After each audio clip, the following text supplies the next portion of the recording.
Ahí estamos. Perfecto.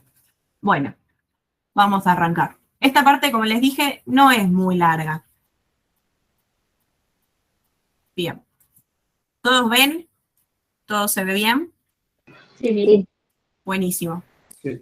Bueno, como hacemos siempre, hay que clasificar o diferenciar las diferentes patologías que van a afectar a este sistema. En genital masculino, recordemos que tenemos pene, testículo y epidídimo, y la próstata, principalmente. En estos tres podemos ver que hay la aparición de malformaciones congénitas, como son la hipo y las epispadias, la fimosis y las criptorquídeas. La criptorquidia es que no descienden los testículos. La hipo y la epispadia son cuando la salida uretral no está en la punta del pene, sino que está en el dorso o a nivel del vientre. Y la fimosis es cuando hay un agujero tan pequeño en lo que sería el glande que no se puede desplazar para atrás. Esto igual, hipo, epi y fimosis, les subí una hojita de resumen para que lean qué es, por las dudas. Dentro de las inflamaciones, bueno, todo lo que termine en itis, ¿no? Balanopostitis a nivel del glande y el prepucio, epididimitis en el epidídimo, que puede subir hacia lo que es el cordón espermático, y prostatitis a nivel de la próstata. Generalmente las inflamaciones en genital masculino se deben a una etiología infecciosa. Y dentro de las infecciosas, las que más se ven son las infecciones de transmisión sexual, ¿sí? Y por último, como en todos los sistemas, tenemos las neoplasias. Acá lo que vamos a ver son las neoplasias, porque es lo más importante. Bien, empecemos con el pene.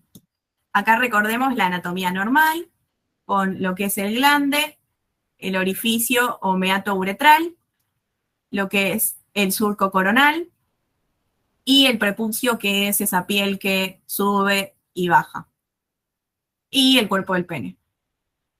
En un corte podemos ver que está formado por lo que son los cuerpos cavernosos y lo que es la uretra, y su cuerpo esponjoso que lo rodea.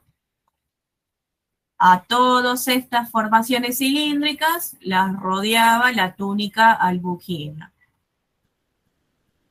Bien. Estos eran los que se llenaban de sangre y le permitían la erección del pene. Entonces, acá todavía a nivel del pene no entro en la histología porque lo que tenemos que ver principalmente es a la macro. Empecemos con las neoplasias benignas en pene. Hay dos a destacar: el condiloma acuminado y la enfermedad de Peyronie. La enfermedad de Peyronie solamente tienen que saber que es una proliferación benigna de fibroblastos que va a afectar al cuerpo cavernoso. Por ende, como hay una retracción fibrosa, eso va a tirar para un costado según en qué parte esté el tejido cicatrizal o la fibrosis dispuesta. Y como ven acá, vean el miembro masculino que está como doblado o a veces se puede encorvar para un lado. Esta es una imagen bastante como burda, como para que entiendan más o menos cómo es la retracción tal que produce esta enfermedad de Peyronie.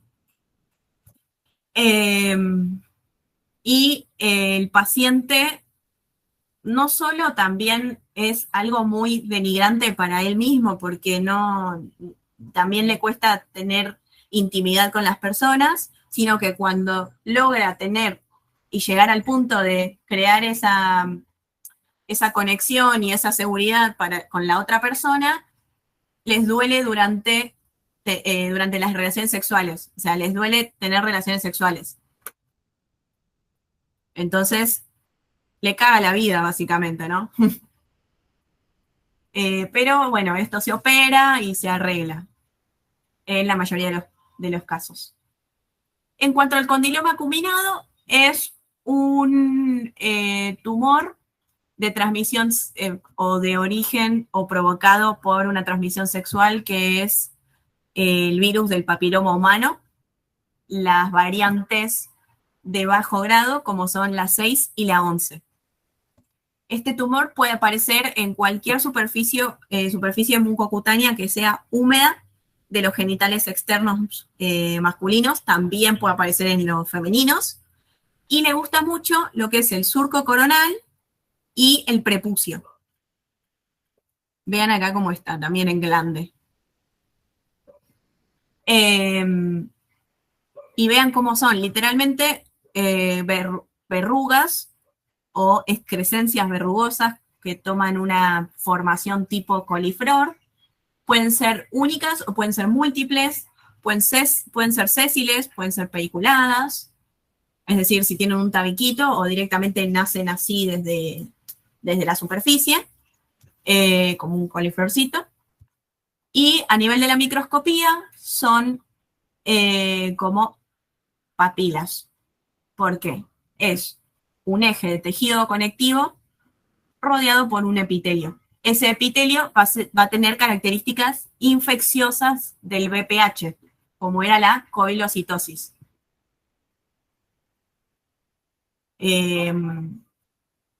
Y a nivel del epitelio también podemos encontrar un engrosamiento del estrato córneo, que era la hiperkeratosis, pero no encontramos atipía. Puede llegar a progresar a un carcinoma in situ o un carcinoma invasivo de pene, pero es muy raro. Lo que sí, al sacarlo quirúrgicamente o al tratarlo de alguna manera, pueden recidivar. Y la clínica, como dato de color, el paciente tiene un goteo o una secreción anormal, tiene dolor al orinar o durante también las relaciones sexuales. Terminamos con las benignas. Literalmente son esas cositas que tienen que saber. En cuanto a las malignas, son un poquito más extensas en cuanto a sus lesiones precursoras. En general, son tumores raros de ver en pene. Afectan entre los 40 y los 70 años. Más o menos se habla de la sexta década, donde se ven más. Son comunes en los países subdesarrollados porque se relacionan con la falta de higiene genital, entonces también la falta de educación o la baja, el bajo acceso a la integridad económica también es un factor que lleva a al desarrollo de esta neoplasia. Entonces, lo importante es que la gran mayoría podemos hablar de que son carcinomas epidermoides escamosos de pene. Son raros otros tipos, ya de por sí son raros de ver los cánceres en pene, son más raros ver otros tipos que no sean los escamosos, porque piensen que el pene es pura piel, entonces lo más frecuente que se va a formar es que sea algo que tienda a parecerse a la piel. Como dije, los factores de riesgo tienen la falta de higiene genital, también los problemas a nivel de lo que es congénitos como la fimosis. Bueno, el VPH 16 y 18 también se encuentra en muchos cánceres escamosos que pueden dar lugar a un carcinoma in situ o también lo que se conoce como las neoplasias intraepiteliales penianas, y a partir de esos pasar a un carcinoma invasor epidermoide. Luego tienen otros factores de riesgo menos significativos como la edad avanzada, el tabaquismo, la inmunosupresión, las infecciones crónicas y la fototerapia PUA sin protección genital. En medidas protectoras van a ser todos los factores de riesgo que se puedan modificar. La circuncisión a edad temprana es un factor protector. La vacunación contra el virus del papiloma humano. Está todavía en estudios y en hombres podría llegar a ser un factor protector, pero como hay para lo que son estos tipos de VPH 16 y 18 protección, está planteado ahí como una medida protectora vacunarse. Pero siempre y cuando no tengas una infección previa, porque si no ya está. Y luego el uso de preservativos, la buena higiene, dejar el tabaco. Bueno, la edad avanzada no se puede arreglar, chicos, el tiempo pasa para todos. Y en cuanto a la clínica, va a depender del estadio. El paciente puede tener picazón, puede tener ardor, como la mayoría de los carcinomas escamosos puede ulcerarse. Generalmente pueden ser indoloros, a menos que se ulceren, ahí sí. Y la mayoría de los pacientes se presentan con ganglios positivos porque suele tener síntomas tardíos los cánceres de pene. Entonces ya suelen diseminar a la hora de encontrarlos. Suelen estar ya diseminados. Bueno, entonces, a partir del BPH 16 y 18 es donde se van a dar estas neoplasias intraepiteliales penianas o carcinomas in situ. Hay 3 tipos: la enfermedad de Bowen, la eritroplasia de Keirat y la papulosis bowenoide. La enfermedad de Bowen se da en pacientes de 35 años o más que sean sexualmente activos, es decir, que puedan tener una relación con la infección del VPH. Suele presentarse en el cuerpo del pene y el escroto, a nivel de la piel, obviamente, y es una placa eritematosa o rosácea de bordes irregulares, opaca y que no duele. Y a nivel de lo que es la microscopía, vamos a encontrar literalmente lo que es una displasia de grado 3 que va a afectar todo el espesor del epitelio, pero sin atravesar la membrana basal. Es decir, un carcinoma in situ, como lo conocemos en cualquier otro lado. Entonces vamos a tener una hiperproliferación de estas células pavimentosas o escamosas con muchas mitosis, muy muy displásicas, pero con baja atipía. Y lo importante es que solo un 10% progresa a un carcinoma invasivo. La eritroplasia de Keirat es otra intraepitelial peniana que también obviamente va a tener relación con el VPH. Acá aparece en pacientes mucho más viejos y que no están circuncidados, generalmente la mayoría de nuestra población. También puede aparecer en glande, en prepucio o en el surco coronal.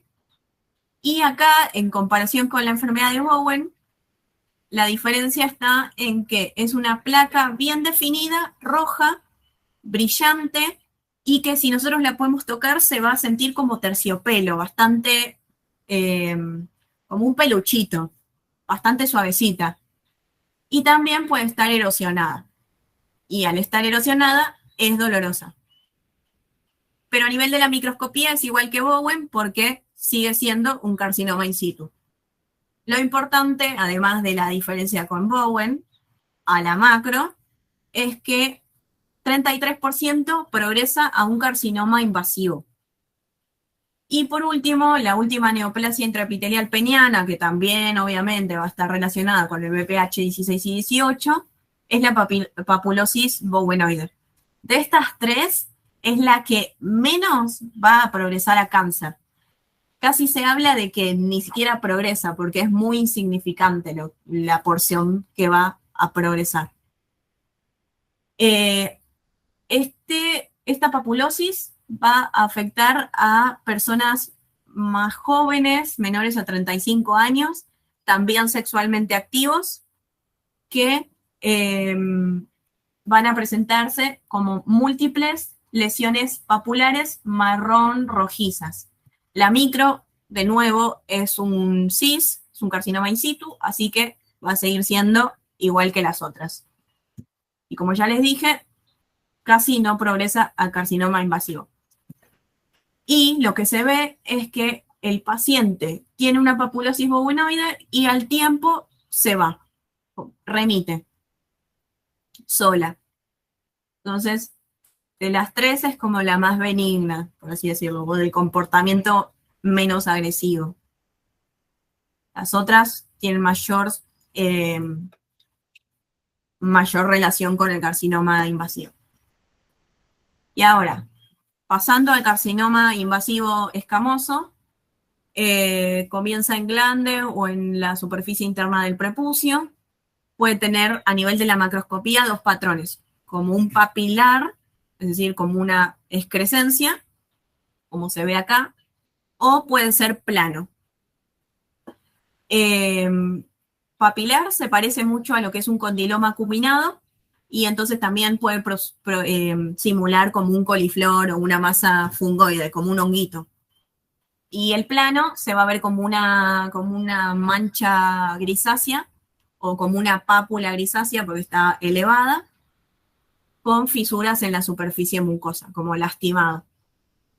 Y a medida que se va haciendo más progresivo, se empieza a seguir creciendo un poquito más, se hace firme y se ulcera.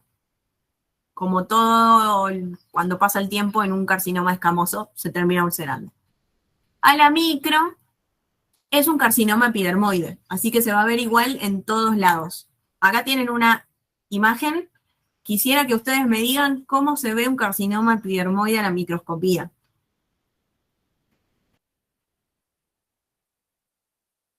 Por lo menos un bien diferenciado.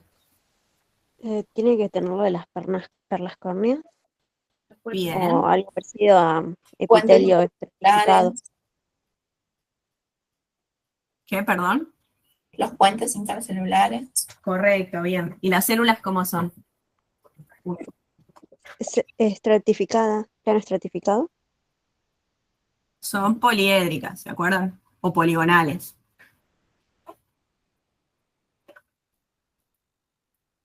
Eran células poligonales con puentes intercelulares, que eran los desmosomas, que se evidencian entre ellas y que tienen la capacidad de formar queratina. Y esa queratina se dispone en forma de perlas córneas, más que nada cuando son bien diferenciados. ¿Sí? Epidermoide, escamoso, igual en todos lados que lo encuentren. En cualquier lado. Donde lo vimos en pulmón, igual. Acá en pene, igual. En piel, igual. En vulva, igual. Todos lados, igual. No va a cambiar de histología por estar en cualquier otro lado. Siempre es el mismo. Bien. Lo mismo con un adenocarcinoma. Todos van a formar glándulas, estén donde estén. Bien. Bueno, seguimos. Me voy por las ramas. Además de un carcinoma bien diferenciado típico epidermoide, puede haber carcinomas escamosos con variantes. El carcinoma verrugoso y el condilomatoso o de Warty, como los dos más importantes. Después hay uno que tiende a ser parecido al vaso celular, por eso es que se le dice basaloide. El papilar, porque va a tender a formar papilas a la microscopía. Y verrugosas, que no es lo mismo que el verrugoso. Bien, entonces, el carcinoma verrugoso va a ser una variante exofítica bien diferenciada, localmente invasiva, pero que rara vez va a dar metástasis. Y solamente un 33% va a tener asociación con el virus del papiloma humano. Mientras que el condilomatoso o de Warty es una variante rara, igual, pero con frecuentes metástasis a los ganglios regionales y siempre, siempre va a estar asociado al HPV. Entonces, recuerden, verrugoso, exofítico, bien diferenciado. Raro metástasis, poquito asociado a HPV. Warty o condilomatoso, metástasis mucho más frecuentes y siempre, siempre asociado a HPV. Y en cuanto a la clínica del carcinoma escamoso, bueno, es localmente invasivo, tiene un crecimiento lento, no duele, a menos que, como les contaba antes, se ulcere o se sobreinfecte. tiene un pronóstico que va a depender del estadio del tumor según si haya invadido o no a los ganglios inguinales, que son los ganglios regionales, y las metástasis, como en general los carcinomas escamosos, son infrecuentes. Tiene que estar muy avanzado, haber crecido mucho y ser bastante indiferenciado como para que tienda a dar una metástasis. ¿Alguna duda de pene? No. Bien, bueno, vamos a hacer entonces... Perdón, Candy, Sí. una consulta. Los anteriores que vimos, los Epiteliales. sí, todos ellos están relacionados con el papiloma. Sí, todos, 16 y 18, todos Sí. van a estar asociados al virus del papiloma humano de alto grado. No Todas puede esas ser, neoplasias. o sea, no puede ser que uno sea más a 16 y el otro más a 18. Generalmente el 16 es el que está más asociado a todos estos. Ok. Pero cualquiera BPH de alto grado puede dar lugar a un carcinoma in situ, a cualquiera de estos tres. Está bien. Pero el que más frecuente es el CIS, el 16. Está bien. Bien. Bueno, entonces, acá. Entonces, paciente de 65 años con antecedentes de fimosis, ahí ya tenemos un factor de riesgo, y 65 años, presenta una lesión ulcerada e indurada de 1,5 centímetros en la superficie interna del prepucio, cerca del surco coronal. Se palpan ganglios inguinales, ya no me gustó mucho. Se realizó una biopsia y se observa proliferación de células epiteliales atípicas, con marcada anisocariosis, mitosis atípicas, hipercromasia, cromatina irregular, nucleolo evidente. Bueno, sí, o sea, mucha atipía. Citoplasma eosinófilo, con focos de disqueratosis, es decir, que hay queratina, y aisladas perlas córneas que infiltran la membrana basal. Entonces, acá es todo, como les está describiendo, algo epitelioide, ¿no? Ahora ustedes me tienen que decir, ¿es algún CIS o es un carcinoma epidermoide? Y si es algún CIS, ¿cuál?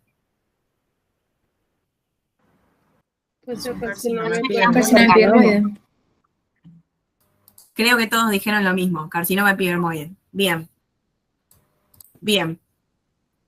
No, todos estos antecedentes y todo, para todo sirve, pero lo que a nosotros nos dice es un carcinoma epidermoide son las perlas córneas y que infiltra la membrana basal. Ya está, dejó de ser un carcinoma in situ, así que ni la papulosis, ni el Bowen, ni Keirat no sirven. Buenísimo, entonces la respuesta correcta es la D, carcinoma epidermoide. Si alguien tiene una duda, me para y discutimos.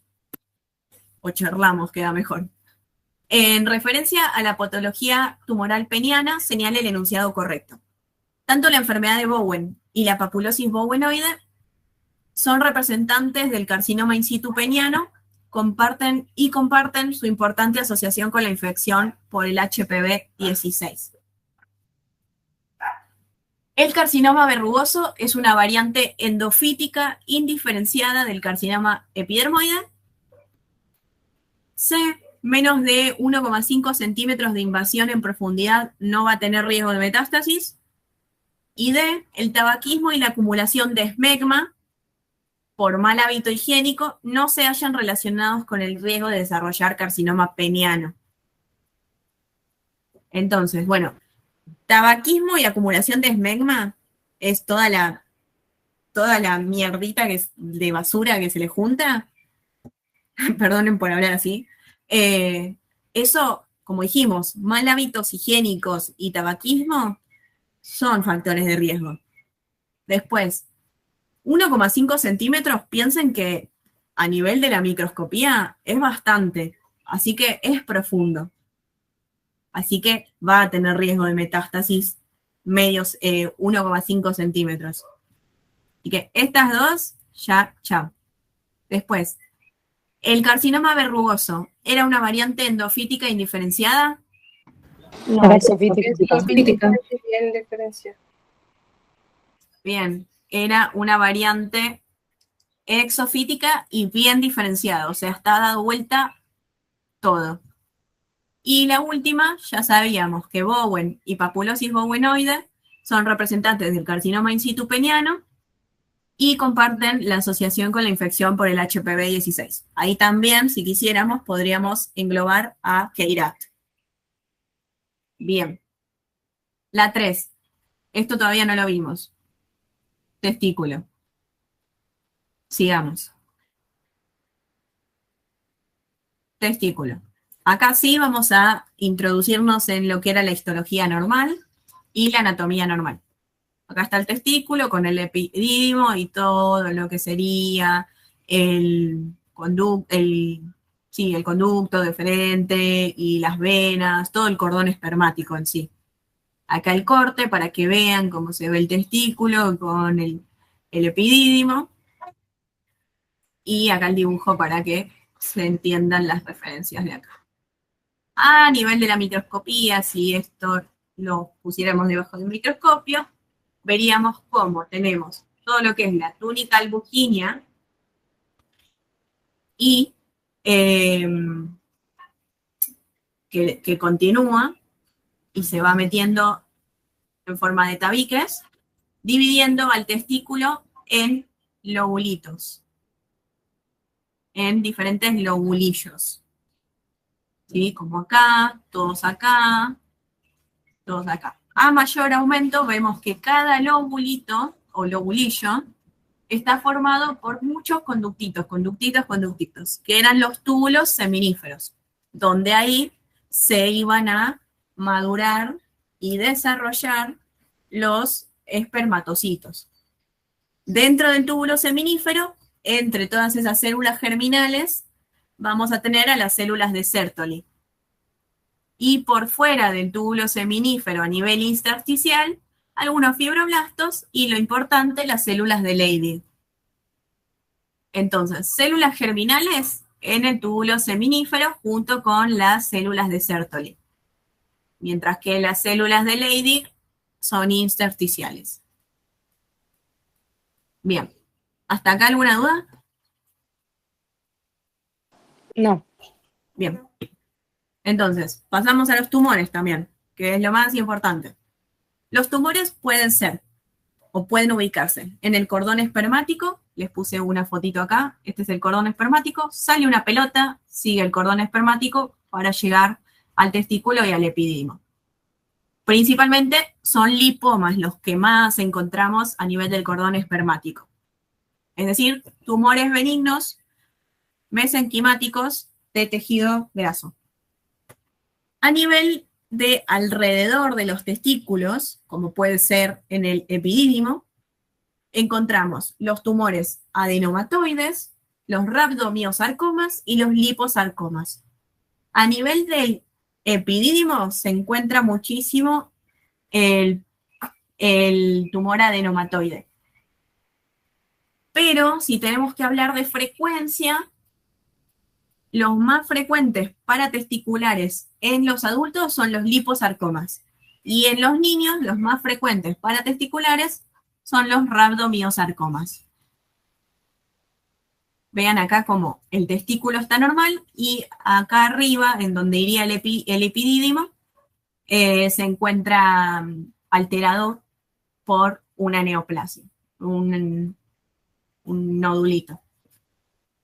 Y por último, los que más importan son los testiculares, que a su vez los podemos dividir en los que se originan de las células germinales, por eso les hice hincapié donde estaban, y las células de los cordones sexuales y del estroma gonadal, como pueden ser las de Sertoli y las de Leydig.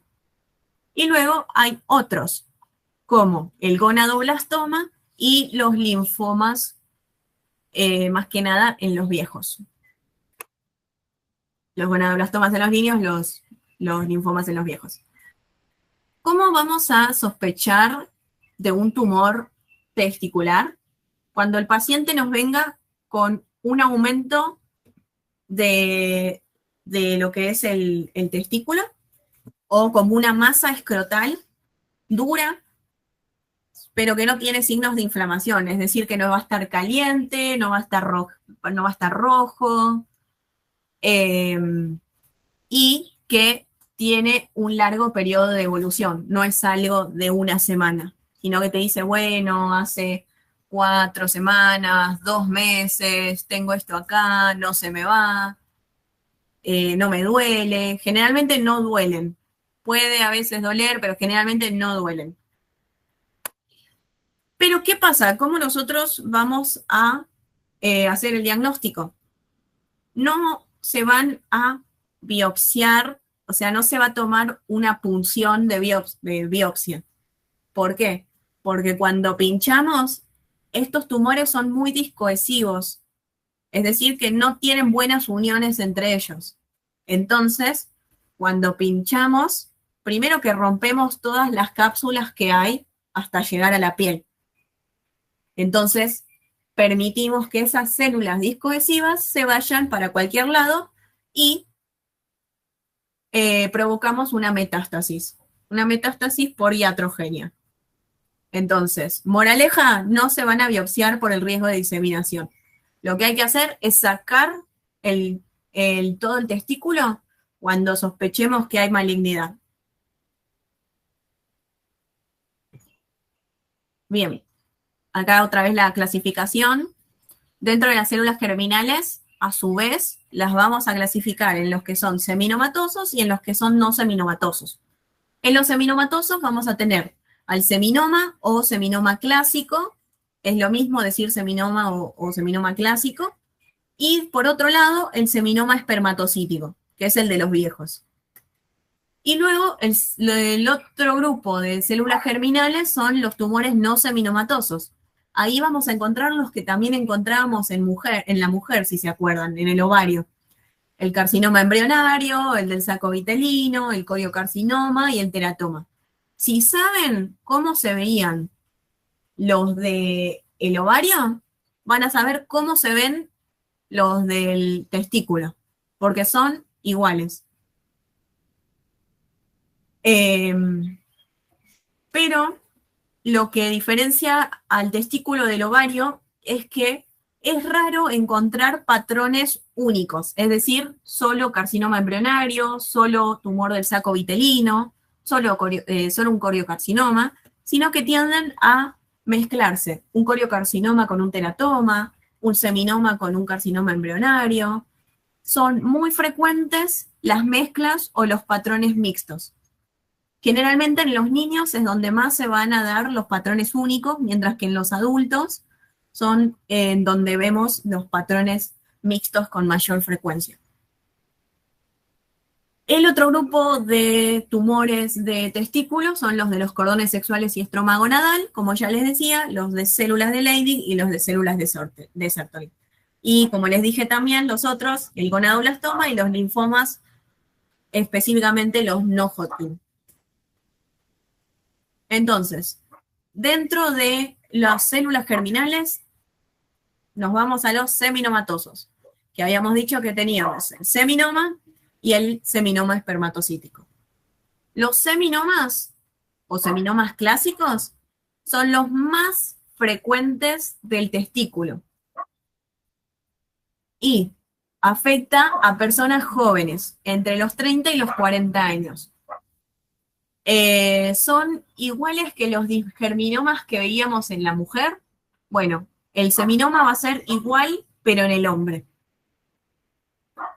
Van a causar un aumento del testículo, porque son masas voluminosas, que al corte las vemos como bien carnosas, blanco-grisáceas, como lobuladas, y no, son bastante homogéneas. Vemos que no tienen focos de hemorragia ni focos de necrosis. Y a nivel de la histología, vemos que estas células son bastante uniformes entre sí y tienen un citoplasma tirando a transparente o levemente eosinófilo, bastante pálido, y que se dividen en lóbulos por tabiques, pero que ven que están mal formados, porque no terminan en cerrar todo bien. No terminan a estar delimitando bien los lóbulos.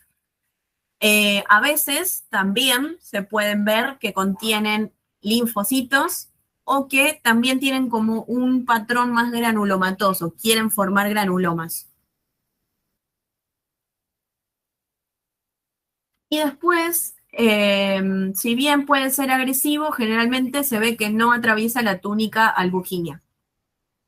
Por otro lado, un 15% de estos tumores, de estos seminomas, pueden tener células del sincitio trofoblasto y entonces ser positivos para la hormona coriónica humana. Los tumores testiculares en general suelen relacionarse con los síndromes de digenesia testicular. O sea, pacientes que tengan digenesia testicular van a tener mayor probabilidad de tener tumores.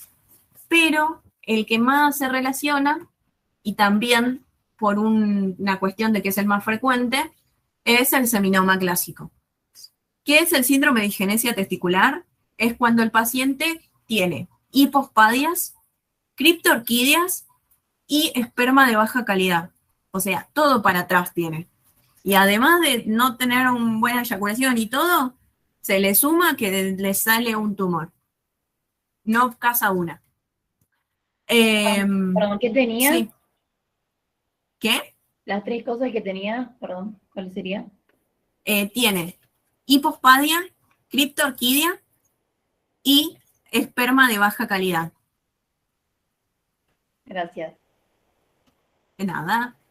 Y como todo en patología, tiene marcadores inmunohistoquímicos. Va a ser positivo para c-KIT, para lo que es la fosfatasa alcalina placentaria o PLAP, y para OCT3-4. A veces, como también puede contener alguna que otra célula con queratina, puede ser positivo para citoqueratina. Y como dije antes, 15% puede ser positivo para la hormona coriónica humana si tiene sincitio trofoblasto. El otro seminoma, que es el espermatocítico, es muchísimo más infrecuente, es el seminoma de los viejos y se ven como masas blandas, gris claras, puede tener una degeneración con quistes mucoides y en cuanto a las poblaciones celulares tiene 3. Tiene células medianas, células más pequeñas y células más gigantes que pueden ser multinucleadas. Pero lo importante es que no hay granulomas, no hay linfocitos, no hay células del sincitio trofoblasto nunca. Tienen un crecimiento lento, no tienen metástasis, son muy, muy, muy, muy buenos, por así decirlo. Si van a tener un tumor en testículo, ojalá que sea el seminoma espermatocítico. Y no se combina con otros. En general se puso acá como seminoma porque no tenían dónde englobarlo, pero en realidad no vieron que es tan bueno, no hace metástasis, no tiene nada de estos marcadores. Entonces es como una entidad aparte, si se quiere. Pero bueno, nada. Lo llamaron seminoma espermatocítico, pero el seminoma no tiene nada. Recuerden que es de los viejos y que es re bueno. Ahora pasamos a los no seminomatosos, que como les dije, son iguales a los que tenía la mujer en su ovario. Teníamos el carcinoma embrionario, son un poquito más pequeños que los seminomas, son mal delimitados y acá sí tienen focos de necrosis y de hemorragia. A nivel de la microscopía tienen láminas de células indiferenciadas que tienden a una diferenciación granular primitiva, como podemos ver acá. Y estos son un poquito más invasivos porque sí van a atravesar la túnica albugínea, llegando al epidídimo y al cordón espermático. Generalmente los no seminomatosos son más agresivos contra los seminomatosos. En cuanto al tumor del saco vitelino o del seno endodérmico, suele ser muy característico de los nenes menores de 3 años, siendo que, como les había dicho antes, es más común que los niños tengan patrones puros y los adultos combinados, generalmente con el carcinoma embrionario. Son no encapsulados, son, si se quiere, un poquito homogéneos, pero pueden ser multiquísticos. Y esos quistes largar mucina. En cuanto a la celularidad, las células tienen como un aspecto en red o reticular y van a formar o van a disponerse alrededor de una luz vascular, formando los característicos cuerpos de Schiller-Dubel que también encontrábamos en el tumor del saco vitelino en el ovario. Igual. Así que, como les digo, si ya estudiaron una vez eso, si les quedó, lo mismo. Los mismos marcadores inmunohistoquímicos. Y también los glóbulos eosinófilos intra- y extracitoplasmáticos. El coriocarcinoma, lo mismo, son bastante infrecuentes igual acá. Suelen medir menos de 5 centímetros, o sea, son bastante chiquitos y entonces no suelen dar un aumento de la masa testicular, o sea, no agrandan el testículo. También son frecuentes las hemorragias y las necrosis. Y acá la característica es un coriocarcinoma, así que quiere tender a ser lo que era el corion de la placenta, así que quiere tener sincitio trofoblasto y citotrofoblasto. Y lo logra. Tiene citotrofoblastos y sincitio trofoblastos. Es el más agresivo de todos, da metástasis precoces a pulmón y a cerebro, lamentablemente. Y es horrible porque no crece tanto y no da tanto aumento testicular o directamente no lo da. Y entonces, si ya son asintomáticos, imagínense si ya ni siquiera crecen. Y bueno, nada, vean como las células del sincitio trofoblasto son más grandes y multinucleadas, como, paren que les voy a poner esto. Vean cómo son grandes y multinucleadas, mientras que las del citotrofoblasto son más chiquitas y de un único núcleo. Y el teratoma lo conocen desde hace años. Literalmente es un tumor que puede tener 2 o 3 capas germinales inmersas en un tejido, en un estroma fibroso o mixoide. Entonces, como puede tener cualquier capa germinal, podemos encontrar pelo, podemos encontrar hueso, como dientes, secreción mucoide, puede tener quistes también, puede tener hemorragias, de todo podemos encontrar, cartílago, lo que se imaginen en un teratoma. Lo importante del teratoma es que a veces puede tener una transformación maligna cuando se le suma un carcinoma de células no germinales, ¿sí? Que puede ser, no características de las que vimos ahora de los testiculares, sino que puede ser un epidermoide o un adenocarcinoma. Entonces, cuando son así bien raros y se le suman al teratoma, dan esa transformación maligna y lo importante de eso es que no responden a la quimioterapia, entonces no los podemos tratar, porque son muy resistentes y eso el paciente quiere seguir su vida y no puede. En cuanto a los marcadores, ya saben de nuevo que el carcinoma embrionario va a ser positivo para lo que es la fosfatasa alcalina placentaria, el OCT3/4. Esto hasta acá se parece mucho a lo que es el seminoma clásico, incluso si a veces tiene citoqueratina positiva. Pero la diferencia está entre que van a ser c-KIT negativos y va a aparecer otro marcador que es el CD30, también positivo. c-KIT negativo. En cuanto al de saco vitelino, son todas cosas muy embrionarias, así que van a tener alfa-fetoproteína y también van a ser positivos para alfa-1 antitripsina. El coriocarcinoma, como ya sabemos, es HCG positivo y el teratoma no tenemos nada específico porque puede tener cualquier cosa. Bien. En ¿Dónde? cuanto a la... Sí, Perdón, tengo una consulta antes de avanzar. sí, Lo del síndrome de digenesia que nombraste más arriba, sí. ¿se da solo en el seminoma clásico o en el otro también se puede dar? En el espermatocítico no, porque es una entidad en realidad diferente. Se puso dentro de los seminomatosos, porque se le puso seminoma espermatocítico, pero en realidad no es un tumor testicular seminomatoso propiamente dicho. Pero bueno, Bien. según la nomenclatura y todo eso, no. No se relaciona con el síndrome de digenesia testicular. Pero sí, los otros no seminomatosos sí. Ok, gracias. No, de nada. Y recuerden que igual el que más se relaciona es el seminoma clásico. Bien, bueno, en cuanto a la clínica, generalmente la gran mayoría da un aumento testicular indoloro. Los seminomatosos al diagnóstico suelen estar en un estadio 1, es decir, bien localizados, sin metástasis, pero si llegan a ser metástasis prefieren la vía linfática.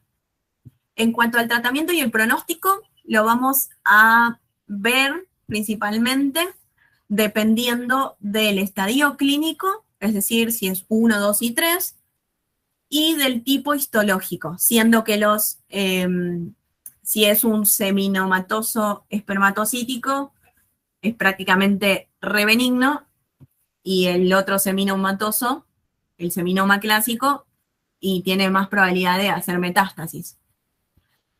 Y estos seminomatosos responden bien a la radioterapia. Los no seminomatosos al diagnóstico ya son estadio 2 y 3, es decir, que son mucho más agresivos, están avanzados, dan metástasis frecuentes, y si van a hacer la diseminación, la hacen preferencialmente por vía hematógena.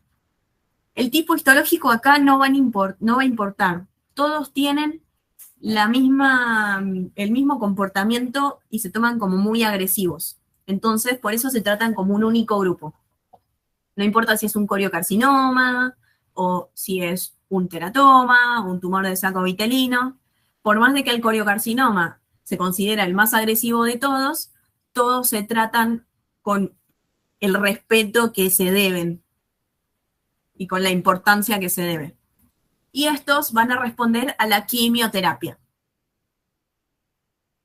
En cuanto a los biomarcadores, es decir, lo que podemos marcar en sangre, vemos que la lactato deshidrogenasa puede estar aumentada, más que nada evaluando la carga tumoral. Luego, la alfa-fetoproteína, la HCG, según el tipo de carcinoma. Recuerden que no solo lo podemos evidenciar o positivizar en la muestra, sino que también en el paciente podemos medirle las concentraciones en sangre que tengan. Generalmente esto no se hace, lo de los biomarcadores, para tener un diagnóstico certero, sino que se hace para el seguimiento, ya que como el tratamiento puede ser radioterapia, quimioterapia o la extirpación, para ver si quedó algo o si hay una recidiva, se va midiendo en tiempos estipulados cómo es que tiene antes y cómo va teniendo después estos niveles. Si después de sacar o supuestamente haber tratado exitosamente el tumor, sigue habiendo los mismos niveles o incluso aumentaron, la terapia realmente no fue exitosa, sino que todo lo contrario, fracasó. Bien, y en cuanto a los estadios clínicos que les hablaba, uno es de bajo grado, hermoso, grado 2 y grado 3 ya son avanzados. El grado 1 es cuando el tumor va a estar limitado a los testículos, al epidimo o al cordón espermático, es decir, que se va a quedar en esa partecita. El 2 va a estar en los ganglios retroperitoneales por debajo del diafragma, mientras que el grado 3 puede estar en ganglios retroperitoneales, pero también tiene que estar más allá en otros, o directamente estar por encima del diafragma. Eso es estadios clínicos. Esto lo hacemos mirando con diagnósticos por imágenes. Vemos hasta dónde llegó el tumor. Bien, ¿alguna duda de los de células, perdón, los de células germinales? No. Bien. Ya casi terminamos con testículo y podemos hacer unas preguntas. Bien, entonces, tenemos los de los cordones sexuales y del estroma gonadal, son los otros tipos que podían aparecer a nivel del testículo. Ahí tenemos las células de Leydig o las células de Sertoli. Las células de Leydig son las que comúnmente van a secretar andrógenos. También pueden producir estrógenos y glucocorticoides, pero principalmente andrógenos. Entonces, los tumores de células de Leydig, donde las células de Leydig son muy parecidas a las normales, por ende también van a replicar la funcionalidad. Por ende, estos tumores producen andrógenos, causando, por ejemplo, aumento de las mamas en los pacientes, que es la ginecomastia, o en los niños pueden causar una precocidad sexual. Es decir, que los caracteres secundarios sexuales van a aparecer mucho antes que el promedio normal. Generalmente, de todas maneras, estos tumores aparecen entre los 20 y los 60 años de edad, son benignos la gran mayoría, y se ven como nódulos bien delimitados, pequeños, homogéneos. A nivel de la microscopía, literalmente se ven como células de Leydig muy o prácticamente normales, pero son tumorales. Tanto así que, si se acuerdan de histología, las células de Leydig en su citoplasma, y a veces en su núcleo, contenían cristaloides de Reinke. Bueno, estos tumores, al parecerse tanto a las células de Leydig, también podemos ver en un extendido cómo también preservan los cristaloides de Reinke. A nivel del otro, el tumor de células de Sertoli, también la mayoría son benignos, pero la diferencia es que no van a producir hormonas. La mayoría son silentes, todos son silentes y también pueden causar un aumento testicular. Son nódulos bien delimitados, son pequeños, como se ve acá, tienen que crecer un poquito más para poder causar un aumento testicular. También son homogéneos, blanco-grisáceos o incluso pueden ser un poquito más amarillentos. Y a nivel de la microscopía son células que van a formar trabéculas, cordones o túbulos. Pero literalmente también se parecen mucho a los que eran las células de Sertoli. Esto es saber que existen y cuáles producen hormonas y cuáles no. Acá. Perdí acá. Listo. Y finalmente, los otros tumores de testículo que pueden aparecer, como les decía, son los gonadoblastomas y los linfomas no Hodgkin. Los gonadoblastomas son raros, se dan en los niños y en niños que presentan síndrome de digenesia testicular. Pueden tener también una mezcla con un seminoma clásico porque esas células se malignizan. Estas células van a tener un componente de células germinales y un componente de estroma gonadal. Y esas células pueden llegar a tender a formar cuerpos de Kohl-Exner, como veíamos en ovario también. Pero bueno, nada. Sepan que la parte de las células germinales puede llegar a malignizarse o volverse loca y dar lugar a un seminoma clásico, que otra vez, miren cómo otra vez tiene gran relación con el síndrome de digenesia testicular. No es el único, pero siempre hay que sospechar primero. Y luego los linfomas no Hodgkin son tumores testiculares que hay que sospechar cuando los pacientes son muy añosos. Los tumores de testículo, por contrario a los de la próstata que vamos a ver, se van a dar en pacientes generalmente jóvenes, los de la próstata vieron que a partir de los 50 años, 60, 65, ya empieza a aumentar mucho más la frecuencia y aparecen ahí. Prácticamente no se ven en jóvenes los de próstata. Bueno, los testiculares prácticamente no se ven en los viejos. Entonces, cuando un viejo, perdón por decirle viejo, te llega con un aumento de la masa testicular o con alguna sospecha de algún tumor, en esa zona vas a sospechar un linfoma de tipo no Hodgkin. ¿Qué tipos pueden aparecer? El linfoma difuso de linfocitos B grandes, que es bastante, si se acuerdan, hace poco tuvieron lo que es hemolinfoides, saben que es uno de alto grado, así que pobre. Después el linfoma de Burkitt y el linfoma NK o LT extraganglionar positivo para el virus Epstein-Barr. Este linfoma va a tener gran afectación del sistema nervioso central y al diagnóstico, lamentablemente, ya hizo metástasis. Pero bueno, lo que tienen que llevar de esto es que lo van a sospechar en pacientes añosos. Bien, bueno, entonces pasemos a las preguntas. Acá. Con respecto a la patología testicular, indique la opción incorrecta. Los seminomas son los tumores de células germinales más frecuentes. ¿Qué dicen?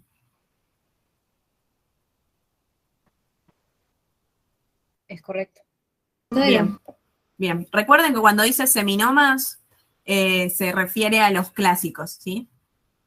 Después, la histología del seminoma, es decir, el clásico, consta de células claras dispuestas en lóbulos delimitados por finos tabiques de tejido conectivo e infiltrado linfocitario. Está bien. Está bien, bien, bien. C. La malignidad de los seminomas radica en la infiltración local y no metastatizan. Los seminomas metastatizaban, los clásicos. Siempre que diga seminomas así solos, son los clásicos. ¿Qué dicen? Que sí, pueden metastatizar hoy. Sí, genial. Metastatizan, pero la única cosa que tenían era que no atravesaban al metastatizar la túnica albugínea. Bien, y la D, los seminomas se originan a partir de una lesión precursora denominada neoplasia intratubular de células germinales. Esto creo que no se los dije, pues se me pasó, pero es así.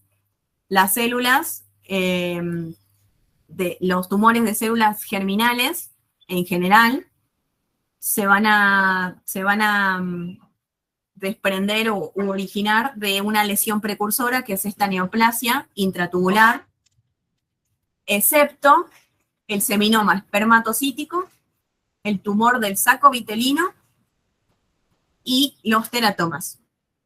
Esos tres no se van a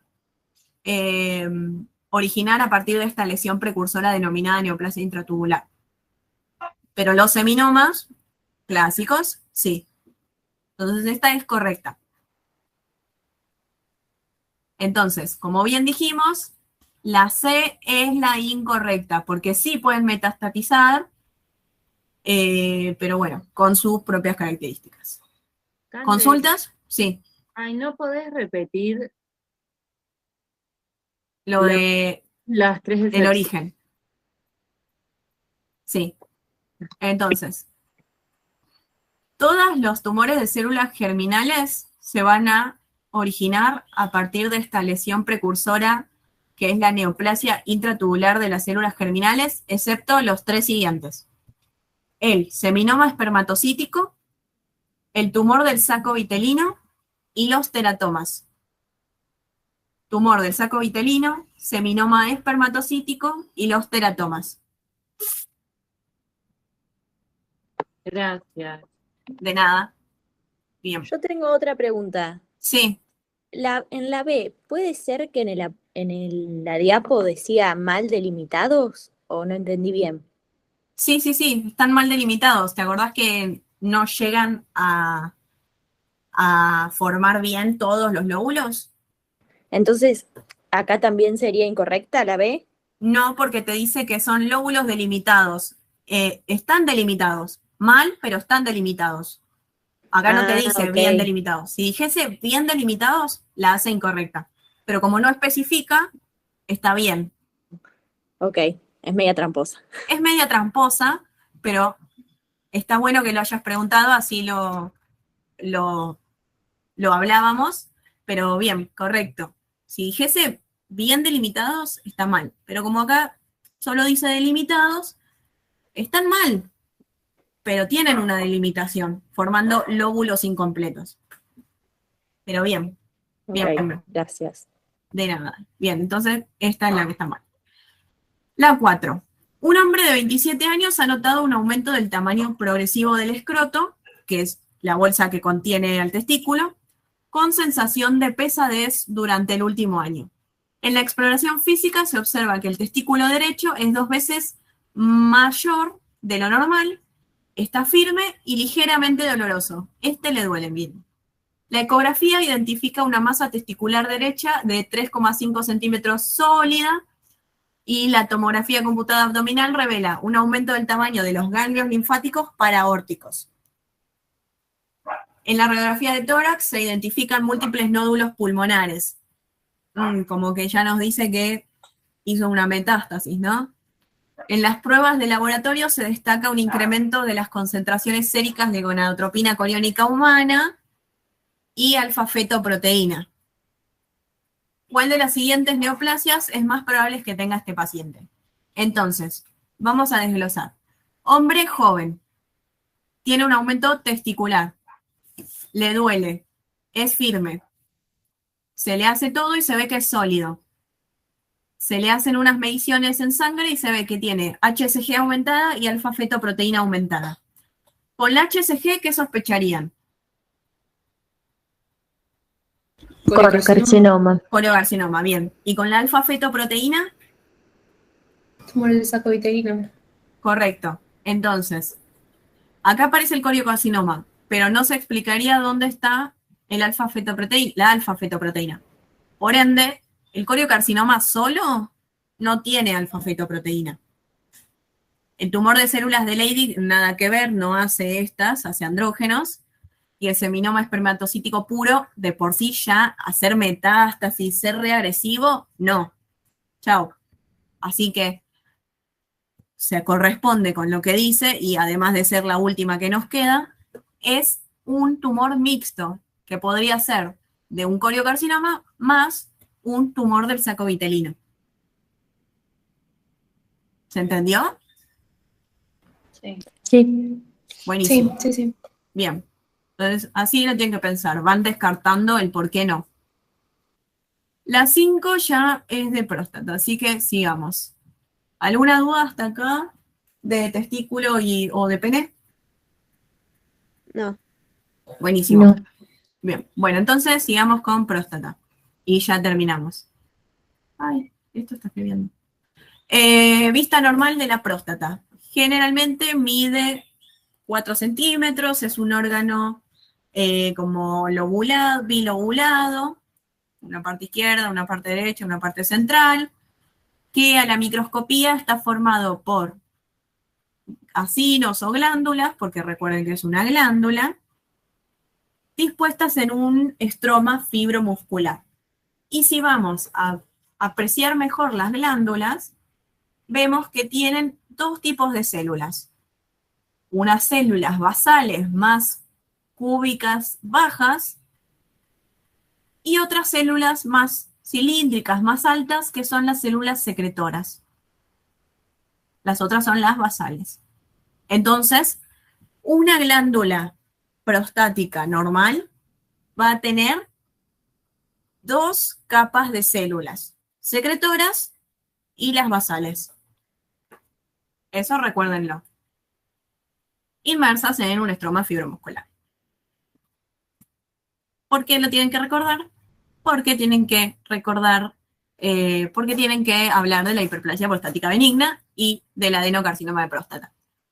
La hiperplasia prostática benigna no es una lesión preneoplásica ni es una lesión premaligna. Esta hiperplasia prostática benigna suele presentarse en hombres mayores de 50 años y tiene otros nombres con los cuales yo les recomiendo que también se los acuerden porque los ayuda a saber de qué se trata esta patología. Es una hiperplasia nodular, ¿sí? Es una hiperplasia nodular. Nodular, entonces forma nódulos. Vean acá. Nódulo, nódulo, nódulos. Acá hay otro interpuesto, nódulos, ¿sí? Entonces, primero, es una hiperplasia nodular. Eso a la macro. Nos ayuda ese nombre a la macro. Y a la micro nos ayuda el otro nombre que tiene, que es la hiperplasia adenofibromuscular o adenofibromiomatosa o adenofibromatosas. Le pueden decir de las tres maneras, mientras que se acuerden alguna para la microscopía. Entonces, adeno, glándulas. Fibro,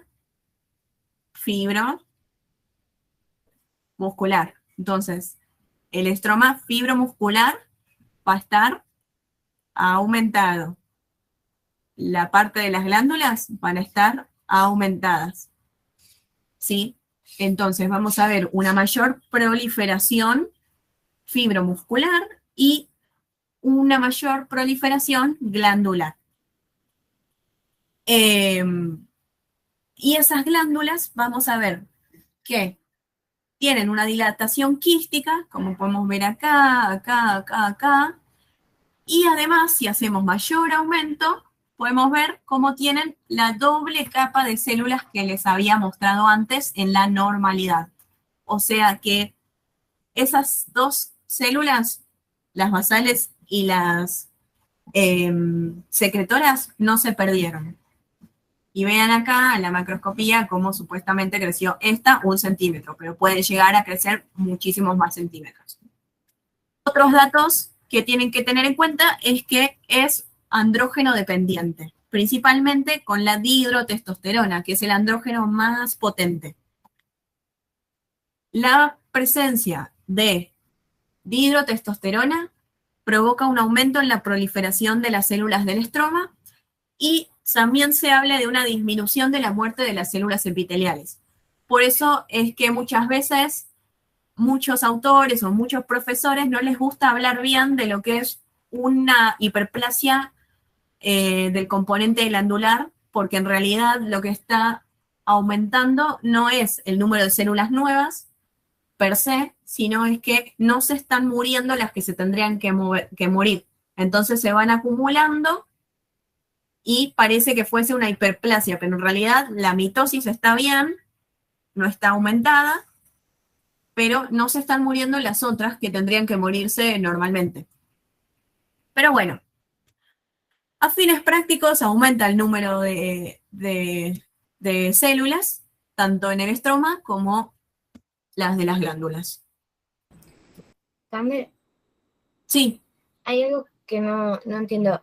O sea, ¿deja de haber doble capa celular o...? no.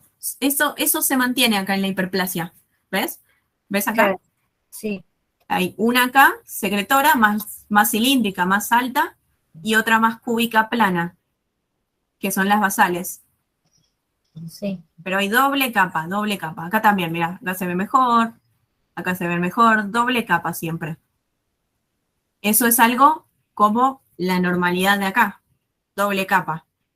Claro, Eso es algo característico de la hiperplasia. Si bien hay mayor componente de lo glandular y del estroma, las glándulas se mantienen la doble celularidad, la doble capa. entonces aumenta el número de acinos. Claro, aumenta el componente de glándulas, aumenta la cantidad de acinos o de glándulas. Ok, ahí capté. Perdón, gracias. No, por favor, para eso es. Bien. ¿Qué más? Bueno, ya hablamos de los nódulos y a nivel de la clínica, solo un 10% de los pacientes presenta síntomas juntos. polaquiuria, que es el aumento en la necesidad de orinar, la nicturia, orinar mucho por la noche, la dificultad para iniciar o detener la micción, pueden tener como pérdidas de orina, que es el goteo por reboceamiento, o puede dolerle a orinar, que es la disuria.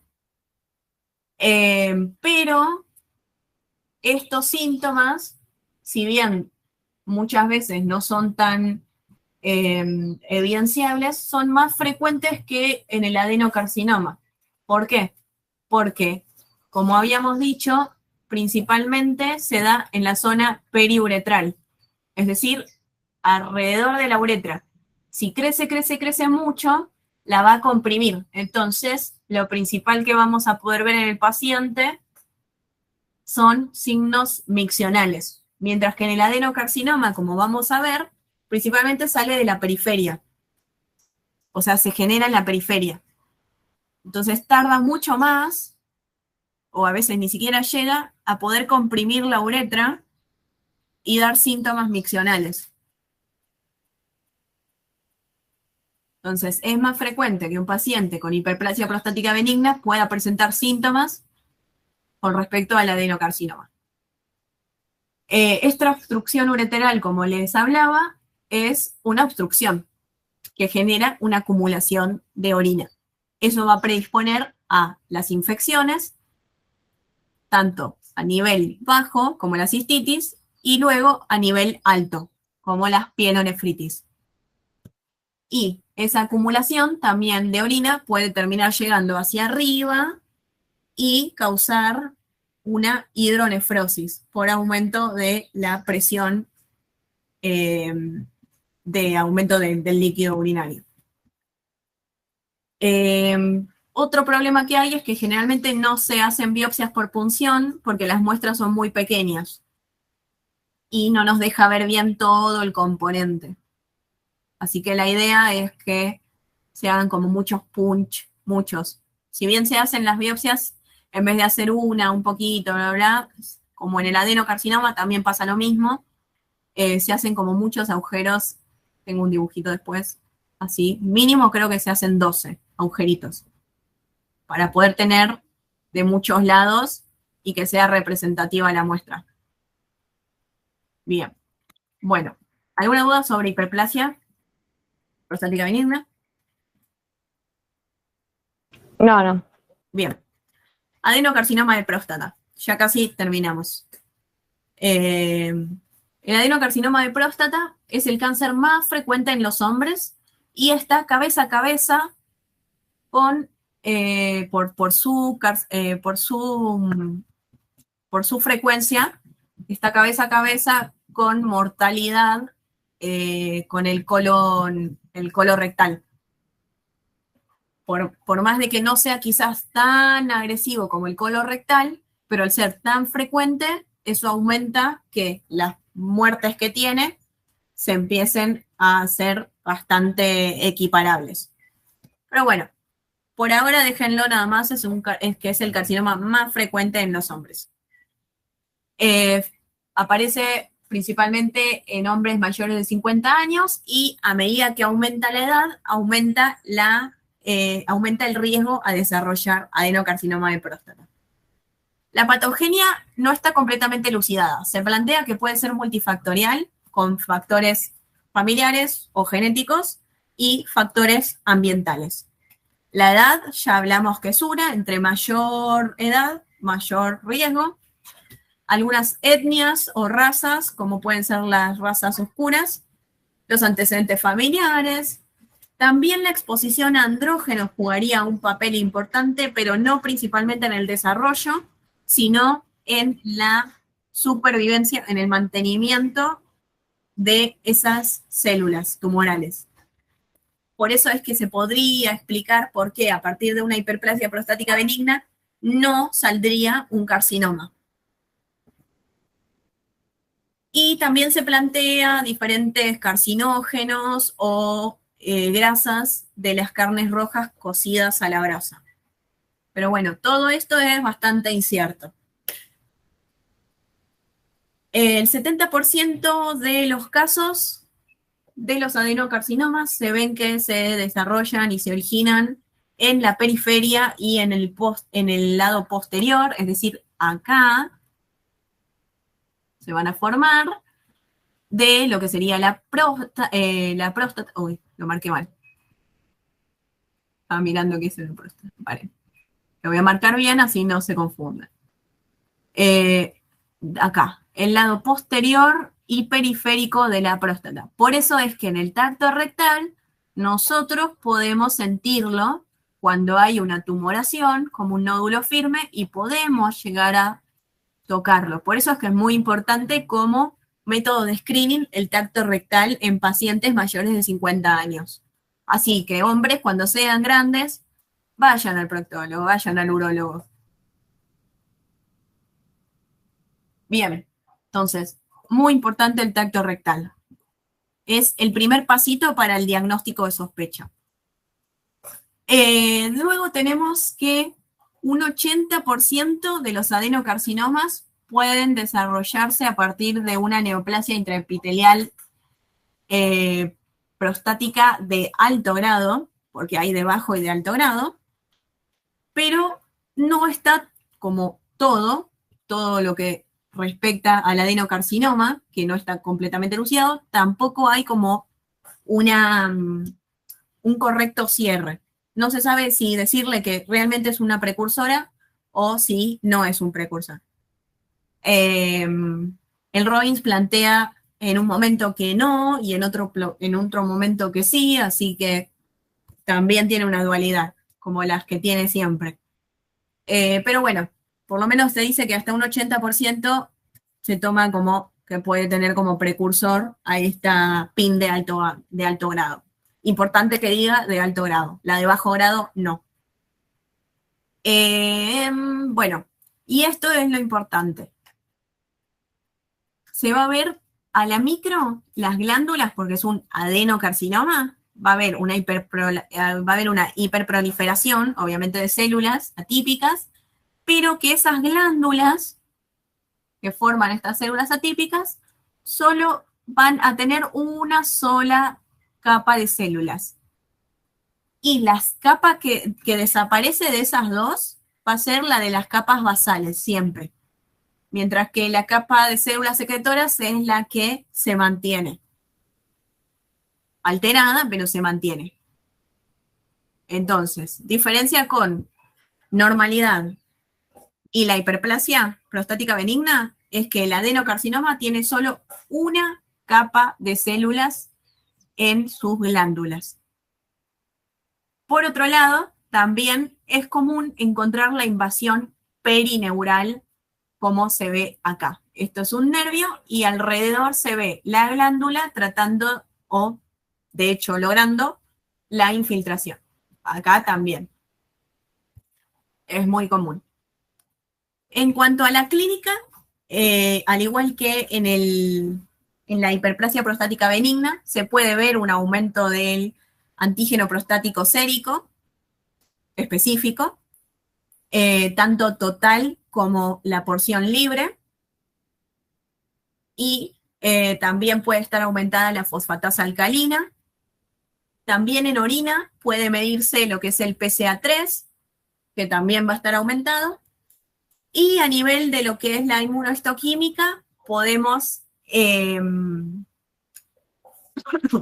marcar esta enzima, que es la AMCR, que va a estar positiva. Les puse también acá cómo es el nombre como comercial o cómo es que es el marcador específico para esta enzima, que es la SP116, pero esto no tienen por qué saberlo, se los puse ahí como datos de color. Es la AMCR positiva o alfa-metilacil coenzima A racemasa. Pero ya con que sepan estas siglas ya están. Es un nombre re largo como todo lo que les gusta a los bioquímicos. Y lo importante es que como pierde el componente de células basales, que son los que eran positivos para P63, marcamos P63 y nos da negativa, si nos queda algún tipo de duda. Esto generalmente se hace como paneles ya uno ve al microscopio y otra muestra va a la inmunohistoquímica. Cuando son avanzados, es decir, que han crecido mucho, vean cómo empieza desde la periferia, cuando crecen mucho, recién ahí pueden dar obstrucción ureteral. Las metástasis los hacen generalmente por vías linfáticas, a ganglios obturadores y luego a los paraórticos, y también la hacen por vía hematógena, que son muy características porque se van a hueso principalmente axial, como podemos ver acá. ¿En qué consiste lo axial? La columna vertebral, lo que son el hombro, todo lo que son las costillas, todo lo que es, tuve un blanco, todo lo que son los, ay, por favor que no me escuche mi ayudante de anatomía, Fémur proximal, Sí. pelvis, columna torácica. Pelvis, gracias, ahí está. Si me escucha mi ayudante de anatomía, se tira de un 10º piso. Pelvis, el fémur proximal también, obviamente, acá como se ven, todo lo negrito son todas metástasis. Vean cómo les gusta acá la pelvis. Hay un montón. Pero les gusta también muchísimo lo que es la columna vertebral. Y en costillas, miren cómo aparece acá. Es mucho más raro que llegue a vísceras. Muchísimo más raro que llegue a vísceras. Es casi la excepción a la regla, dicen. Así que nada, un paciente añoso que le haces una radiografía y ves que hay todos focos muy hipercaptantes a lo que es los rayos X, muchos, muchos, muchos, y ni hablar si es a nivel axial, que es característico, ya está. Tipo, es casi diagnóstico de decir esto viene de un adenocarcinoma de próstata. Así que por eso están en negrita. Entonces, resumiendo, ¿cuándo vamos a sospechar un adenocarcinoma de próstata y qué vamos a hacer? ¿Cuál va a ser nuestro comportamiento? Entonces, un paciente mayor de 50 años se le recomienda ir todos los años al urólogo para que se le haga el tacto rectal como método de screening. Si en una de esas visitas el tacto rectal nos da sospechoso, pedimos hacerle una... sí. ¿Sí? ¿Qué pasó? No sé. Activo sin querer, se ve. Ah, bueno, listo.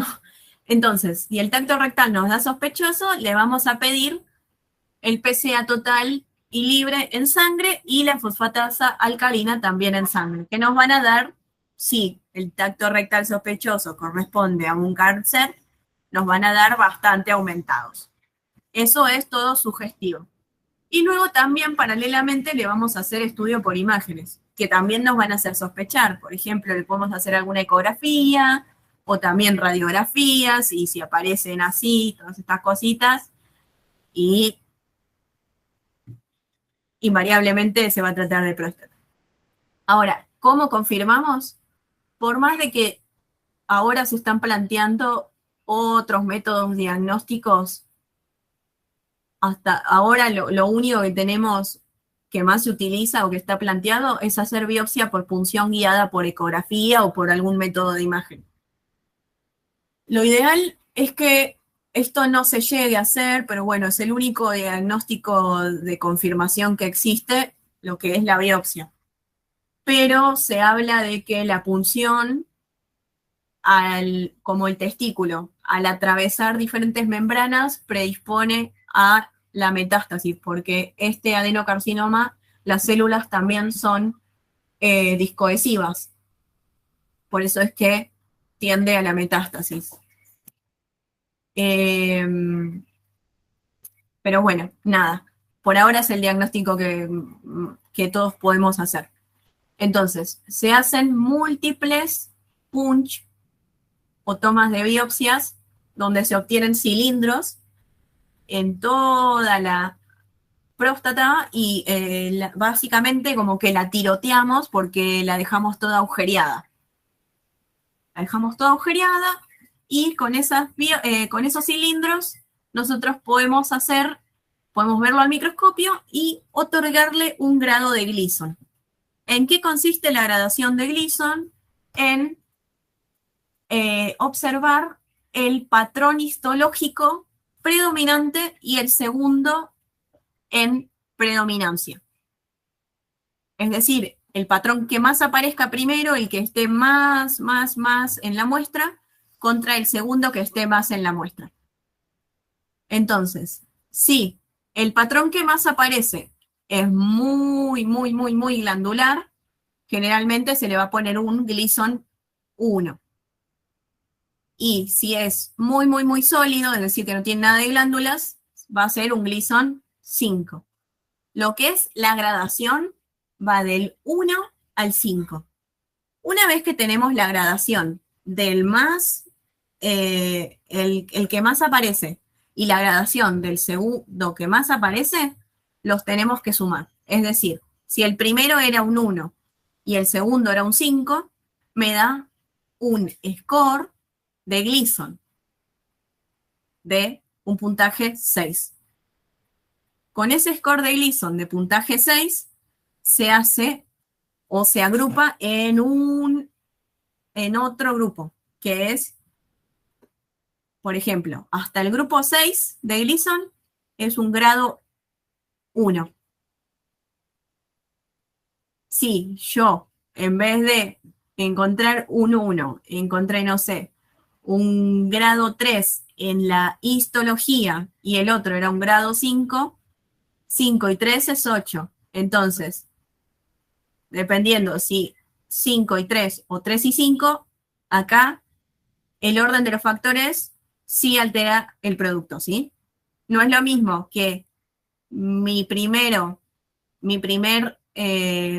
grado sea un 3 que mi primer grado sea un 5, porque eso también habla del pronóstico.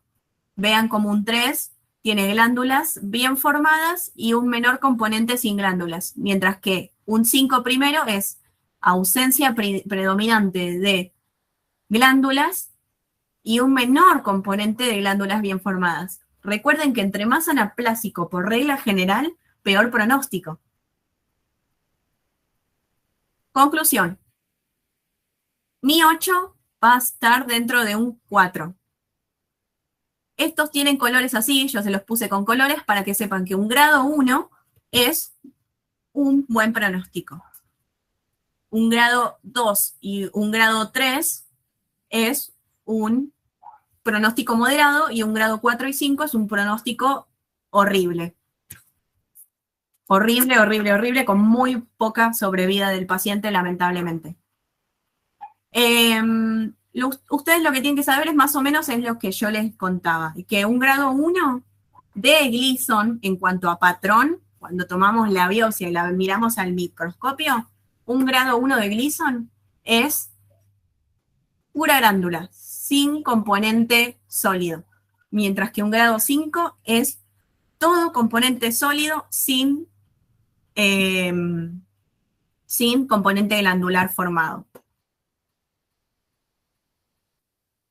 Bien. Y entre medio tienen los demás que pueden ir leyendo si quieren acá.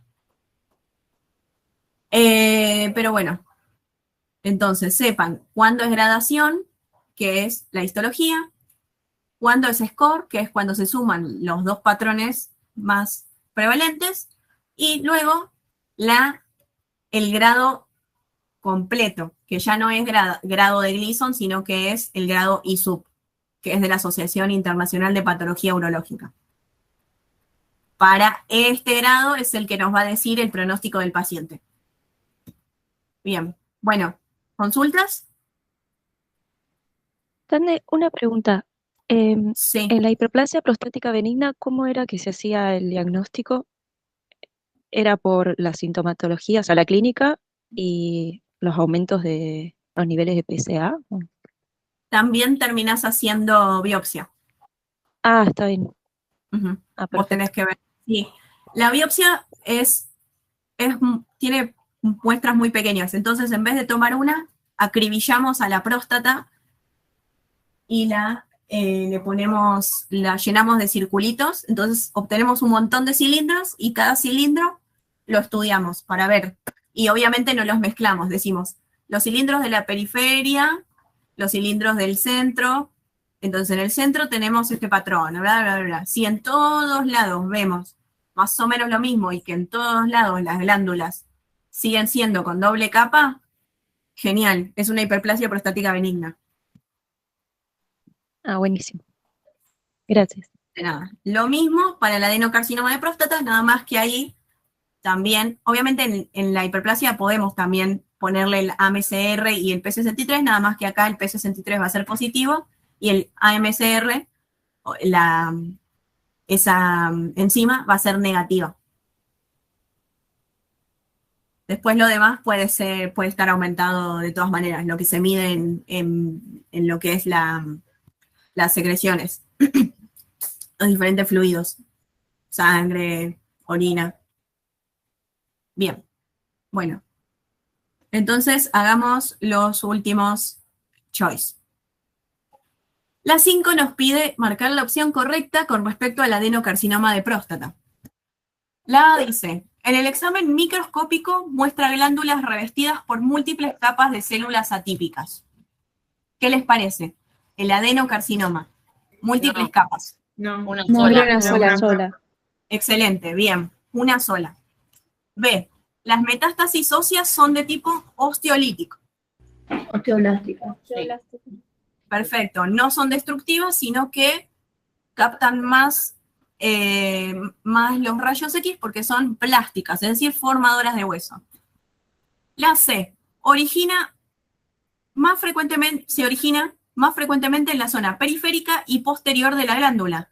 Bien. Sí. Genial, buenísimo. Y D. Su diseminación se produce exclusivamente por vía hematógena. No. No, también es linfática. Perfecto, tanto por vía hematógena como linfática. Entonces la opción correcta es la C. Y la 6 dice, paciente masculino de 61 años, un viejo, concurre a la consulta por presentar dolor suprapúbico, tenesmo vesical y polaquiuria con ardor al orinar. O sea, todos trastornos miccionales de 2 meses de evolución. O sea, algo crónico para que no veamos que es algo infeccioso. Refiere dolor lumbar, que él asocia con sus problemas de ciático, y le entrega un estudio de laboratorio que informa PSA de 9 nanogramos por mililitro. No hay un valor estandarizado estricto para lo que son los PSA aumentados, pero generalmente se habla de que valores menores a 4 son normales, mientras que entre 4 a 10 son sospechosos y más de 10 ya nos hablan mucho más de algo maligno. Nanogramos mililitro. La biopsia prostática evidencia abundantes glándulas con dilataciones quísticas revestidas por 2 capas de epitelio. ¿Y a qué patología prostática corresponde este cuadro clínico? ¿Adenocarcinoma de próstata bien diferenciado? No, tiene 2 capas, así que no. ¿Neoplasia intraepitelial prostática de alto grado? No la vimos específicamente, pero sepan que la de alto grado es casi, es muy difícil de poder diferenciar con un adenocarcinoma de próstata. Así que prácticamente también va a tener todo lo que comparte un adenocarcinoma de próstata y tampoco va a tener las 2 capas de epitelio. Bueno, prostatitis aguda ya sabemos que no, ya justo lo que les dije es que no es algo agudo, no es una infección, es algo más crónico, algo que persistió en el tiempo. Y luego tiene hiperplasia prostática benigna, tiene 2 capas de epitelio. Esto es para que nos haga sospechar del paciente y no le creamos, pero el dolor lumbar al final sí termina siendo del ciático. porque la respuesta correcta es la D, hiperplasia prostática benigna. ¿Bien? Sí, sí. Ok. Sí. Bueno, Cambia. ahora sí. Los valores de PSA sería menor a 4, 4 a 8 y mayor de 8. O sea, menor a 4 normal. Sí. ¿Es de 4 a 8 o 4 a 10 sospechoso? Y de 4 a 10 se toma ahora. Sospechoso. Sí. Ok. Y más de 10 ya es sospechoso, pero más de malignidad. Mientras que el de 4 a 10 es algo más indeterminado para algo como una hiperplasia. Perfecto. Gracias. Sandy, No, una de consulta. En la pregunta Sí. anterior, Sí. ¿clasificaría como hiperplasia solo por la clínica? En la 6, Sí, la que hicimos ahora. no, porque te acordás que tenía abundantes glándulas con dilataciones quísticas y están esas glándulas revestidas por 2 capas de células. O sea que mantienen las basales y las secretoras. Dale. Y esa era la característica de la hiperplasia prostática benigna, mantener las 2 capas. Perfecto. El carcinoma y el PIN ya pierde esa capa basal. Entonces tiene una. Dale, perfecto, gracias. De nada. Bien. ¿Alguna consulta? ¿Alguna consulta más? Si no, ya estamos. Gracias, Sandy. Gracias. Gracias, chao. Buenísimo. Espero haberlos Gracias. ayudado. Cualquier cosa nos consultan. Dale. Muchas gracias. Gracias, Ander. Muchos éxitos. Nos vemos. Ahora le subo los choice. Santi, una preguntita antes de... Sí, decime. Tenía una duda porque estuve leyendo unos choice y ¿viste la gradación de Gleason? Que vos Sí. tenés el número del 1 al 5. Eso sería clasificación, gradación, porque no sé si en un choice me ponen, por ejemplo, no sé, grupo 1 es cuando va del 0 al 6, pero en la suma de los Gleason, ¿no? Va del 1 al 6, al Claro. 5. Del 1 al 5, grado de Gleason. Es decir, el Sí. grado histológico. Perfecto, listo. No, porque ahora no me acuerdo bien, pero creo que en un choice decía clasificación, si no me equivoco era la palabra, y me entró la duda si el número correspondía a la suma de porcentajes o si correspondía del 1 al 5 según lo que más abunda. Cuando dice clasificación ya habla del score, es decir, de la sumatoria. Okay, Cuando perfecto. dice grado, y ya, si te aparece un 6, ya, ahí ya sabes que es un score, porque el grado histológico de Gleason solo es del 1 al 5. Claro, perfecto. Pero sí, clasificación de Gleason es lo mismo que score de Gleason. Claro, acá en el choice aparecía gradación de Gleason Ujú. y como, nada, me ponía muchos números, tipo me ponía 7, 5, entonces no sabía si la respuesta al decir categoría de gradación correspondía al grupo o al Gleason, nada, el score. Sí, depende, ¿qué te estaba describiendo? Te pedía que vos digas en qué grupo estaba a partir de... La clínica del paciente y después yo, resalté, es que decía que el 90% del tejido tenía un patrón de cordones y láminas. Entonces yo dije, no tiene glándulas, es un número 5. Sí, es una categoría 5 de la gradación de Gleason. Claro, perfecto, listo. Esa era mi duda. Sí. Es una categoría, o sea, ya, a partir de la gradación, es una categoría 5. O sea, un grado 5. Te está hablando de lo mismo. En el patrón histológico. Porque ahí ya te pide que digas a partir del grado, ¿sí? Si te diera 2 patrones, dirías 5 más 5. Si no te dice otro, bueno, te dice 5 más 5, 10, está en un 5 del grado ISUP. Es decir, un alto grado, se va a la muerte del paciente. Ok, o sea que si me pide ISUP, voy del 1 al 5 y si me pide puntuación, ya es del 1 al 10, digamos.